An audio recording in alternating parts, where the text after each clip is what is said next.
So listen, let's do a shorter game where we get to see TitaN do some amazing stuff in daily 637. Alright, so we have a game. We got a real game. Nerchio's up here. We got TitaN down here. And this is a map where I would say Zerg has a much clearer time taking a third here and trying to knock the rocks down. Or Zerg can pretty easily take this as a third base and just accept a closer expansion. Most Zergs that we've seen will just take this as a third and accept the fact that this ramp will have to be good enough.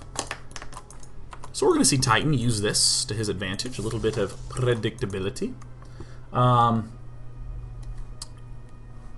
First he's of course going to do the usual scouting ins. And this is an easy game for Nerchio to sort of conclude, oh yeah, if I see a probe right now, this guy's definitely doing an early expand. It's right about the right time. The probe's not pulling back to build any more proxy gateways. So just as in last game, we're going to see an early attack out of TitaN, and it's going to be a really weird one. 16 Nexus, a much more expected time. Forge on 17, Pylon next. And one of my favorite things that more and more Protosses are doing nowadays is just throwing down this gateway when they see this pool. And if they see hatch, then pool, they'll throw this gateway down, and then they'll throw these two geysers down, and then they'll build the cannon. You can get away with like the latest cannon of all time in the current metagame.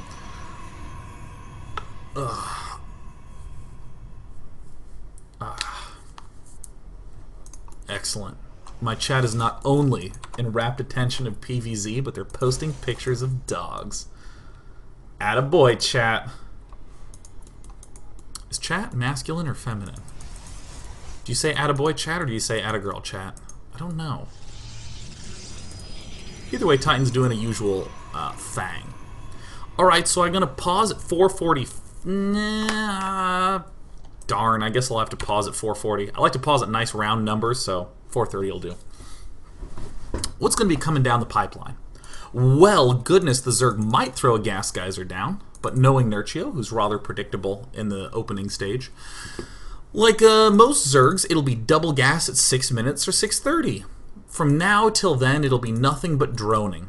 What's the Protoss supposed to do? The Protoss is supposed to throw down a cybernetics core like that, and then is supposed to do something like Robo, Stargate, Twilight Council.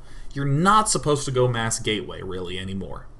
If you do go for something like fast 4-gate, you should probably be going gate first. So that way it's actually fast. It's not one of those like, I kind of want to get gateways fast, so I guess I'll chrono boost my warp gate. Almost everything Protoss does is in that category. If you go Nexus first, almost all Protosses will go for a fast Robo, Stargate, or Twilight Council. We just don't see a lot of big gatewaying action unless it's to take a third. Actually, okay, so that's the only exception I can really think of. When players go for the 6 or 7 gate play, it is an all-in that Zergs are increasingly happy to accept. And if the Protoss convinces himself that a 6 or 7 gate is not an all-in, Zerg is even happier to accept that.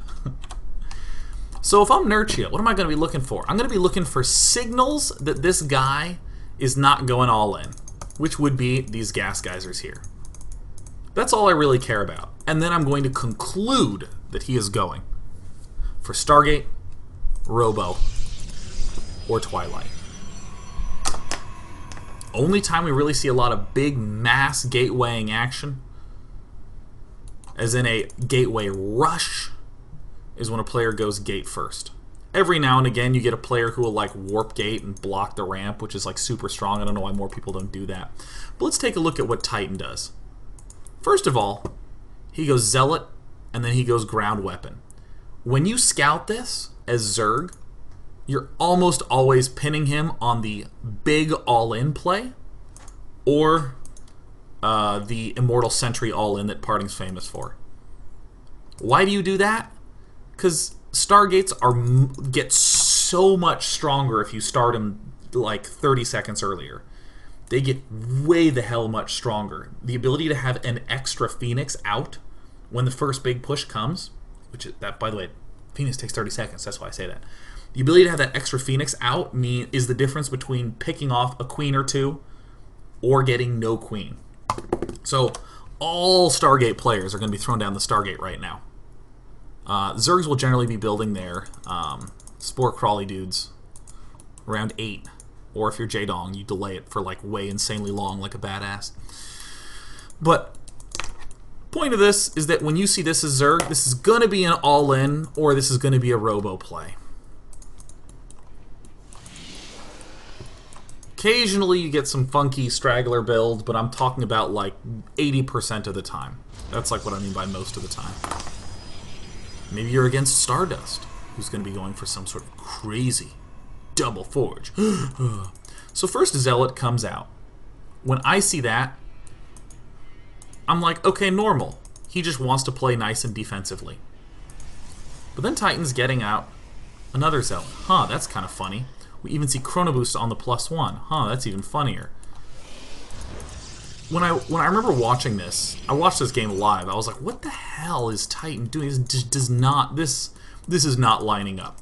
To the untrained eye, it looks like he's just getting a +1 upgrade, and then he's getting his robo. It looks on the surface normal, but what these Chrono Boosts are not being spent on the Nexuses. He's not getting out probes. He's getting out +1. He's not getting a sentry. He's not getting the geysers here. Something's going amiss. Something's going awry. Something's a little bit funky. A lot of this comes down to this little formation here. This is enough to ruin a lot of Zerg players in this scenario. It's hard to join these spaces here with creep that early. Again, we're sort of noticing, oh, look at that, 6-minute extractor. Mothership Core coming out, even weirder. Normally that's quite a bit delayed. But 1 Zealot, 2 Zealot, and a Chrono Boost on 3 Zealot. Get the hell out, TitaN. Here's a Mothership Core coming out. So if I am Nerchio, and I've scouted this +1, I'm going to be kind of going, okay, well, I'm on the lookout for the big push. And there's another really important thing that's missing right now. This is perhaps the weirdest thing of all. Who sees what's missing? Look at Nerchio's point of view. Who sees it? Just type it. Just type it in chat. What's missing? This is one of my favorite words. It's a non-trigger. I'm seeing nothing, so that triggers me to respond in some way. Come on. People are still talking about dogs. People are saying gas. It's not the gas. Wall Maria is missing. Look at how interactive I am. This is so cool. The Stalker! The Stalker, you freaking nerds! There's no Stalker. If I'm going for a big 7-gate attack, you know what I'm going to need? I'm going to need to have pushed out all the Zerglings scouting in the area with a Stalker. And then I'm going to be able to build a probe protected by my amazing Stalker. There's no Stalkers. There's nothing. I mean, there's already like 2 Zealots out. There could have easily been a Stalker with a second Stalker about to pop. And if I'm Nerchio, I'm like, okay, well, I mean, I don't see gas, but I also don't see an attack. I don't see a Stalker. So what's going on? I see a Mothership Core. Ooh, we got some nerd fighters in the chat. Hell yeah. It's my nerds. So it's very easy to be a little bit perplexed in a situation like this. Because, I mean, you're seeing no gas. Most importantly, you're seeing no Stalker. And then this sort of thing happens, and this is certainly very confusing. This sort of, like, triple Zealot push is just very odd. Very, very odd to see at this point in time. As a little bit of a biff,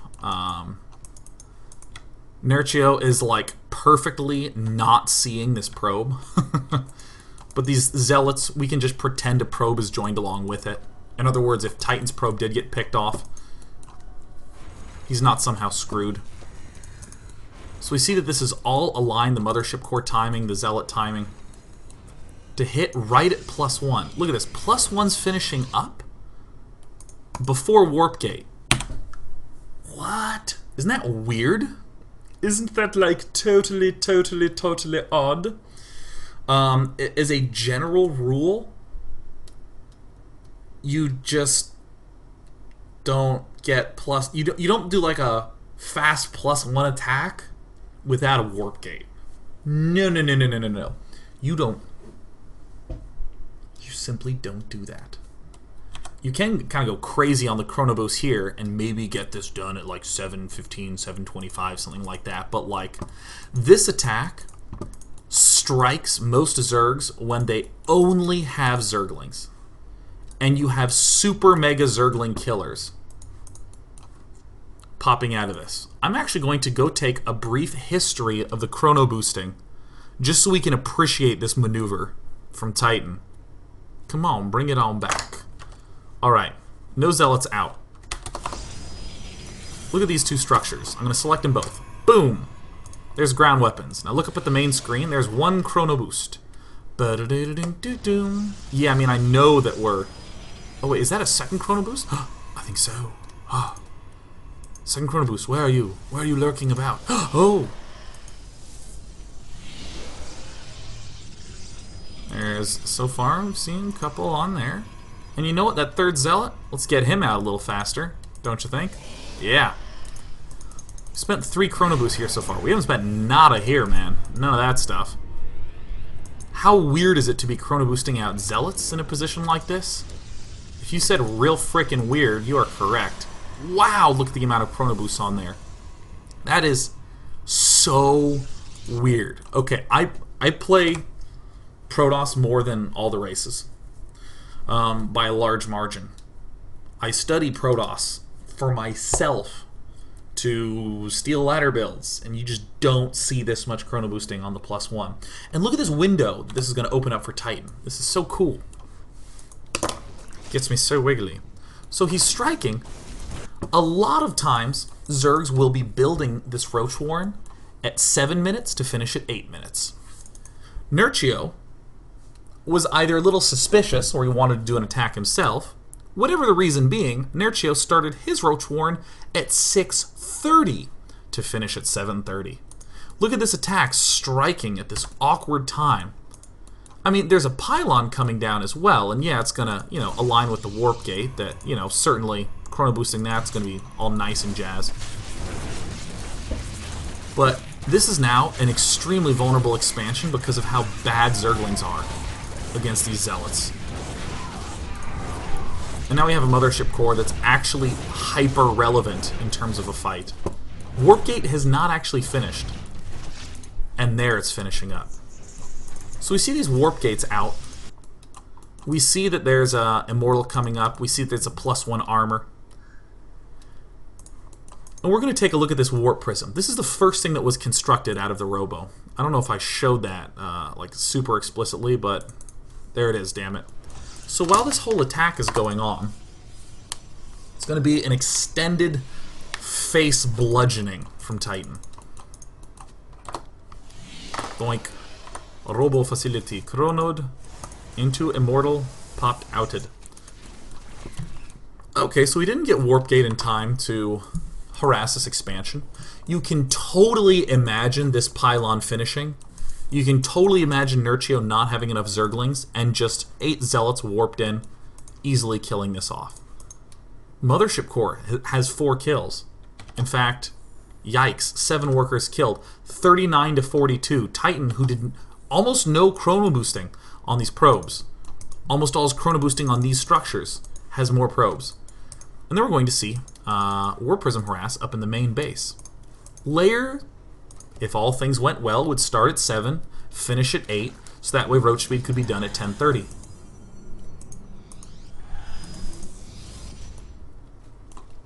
What can Nerchio really build in this situation? Well, he can only really build Zerglings and slow Roaches.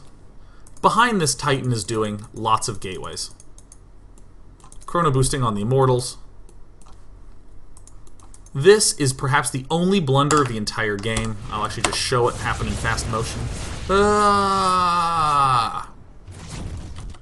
Kind of a little bit of a blunderous blunder. But let us examine what's going on creep spread wise. Well, it's just been a single creep tumor. The queen here was killed off, had to be rebuilt up.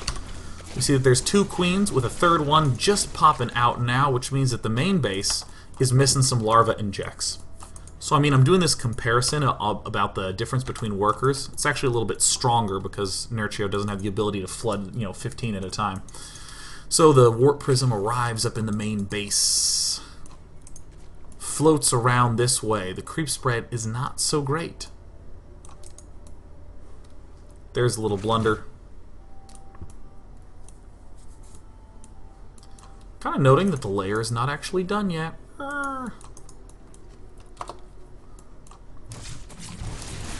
And these little moves like this, just to try to pick off a little bit here and there. Pretty cool. While all this harass is going on, we have 2 things coming down out of TitaN. For one, this warp prism... Where the hell is it? Ah, I found it. This warp prism has seen everything.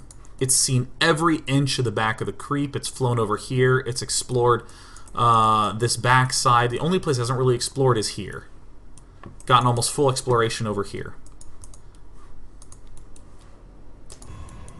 And TitaN opens himself up the possibility to take and expand. Has a bunch of pylons warping in the main base. So we're seeing it's not just this like derp, I'm going to do an attack and then I'm going to all in. We can see that Zerg, Nerchio, tried to move down to attack this expansion. Tried to. And then had to pull back because this warp prism drop is still being a real pain in the bum. Look at that, even warping in, surrounding one queen, picking them both off. Really nice moves. And this is an easy opportunity for TitaN to just throw down an expansion. If, for instance, Nerchio is doing nothing but going Ling Roach, why expand? We can just sit at home comfortably. However, TitaN, who notes all, sees double gas here, sees double gas here. Often you can sort of infer that the opponent could be doing some sort of tech play. And let's be honest, TitaN's done enough damage to be able to go for a 3 immortal push and do a lot of pain. I'm not going to read into this too much. I'm not going to be like, oh yeah, the 4 geyser was totally the sign. It's something that would give you more confidence to do that. If I saw all 6 geysers mining, as they actually are, I would definitely push as TitaN. Like, definitely, definitely. But TitaN didn't see that. That's why I'm not really going to read into it too much. The simpler statement is, oh, I've actually done a lot of damage, so this push is going to be good. Again, if I were in TitaN's shoes and I had seen these extractors like not taken, and maybe saw 1 here and 2 here, I would probably just expand. And then I might do a little bit of a push later on. Oh, I realized I said those 2 things and didn't give an explanation in the slightest.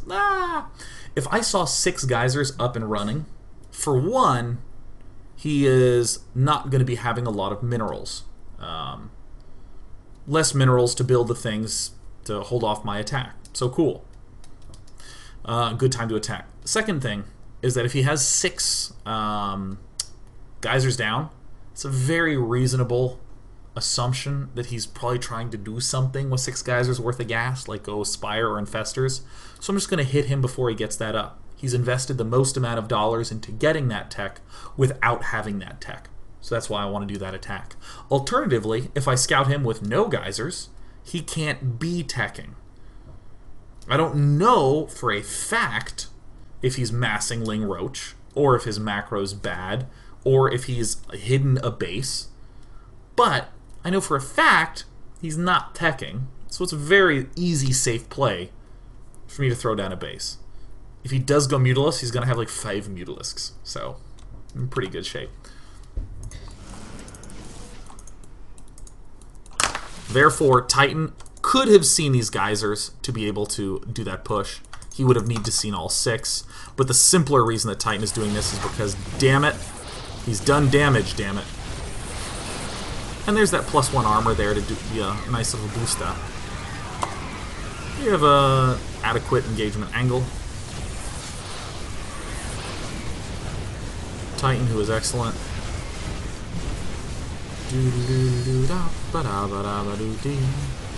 Watcha watcha wee choo wappy doppy doobie.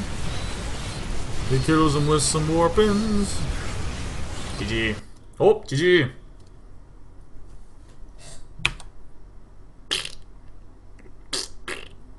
When we come back, we're going to see a last final game out of TitaN, where he is going to yet again use another nice little all-in play in a much more aggressive way than I would have originally anticipated.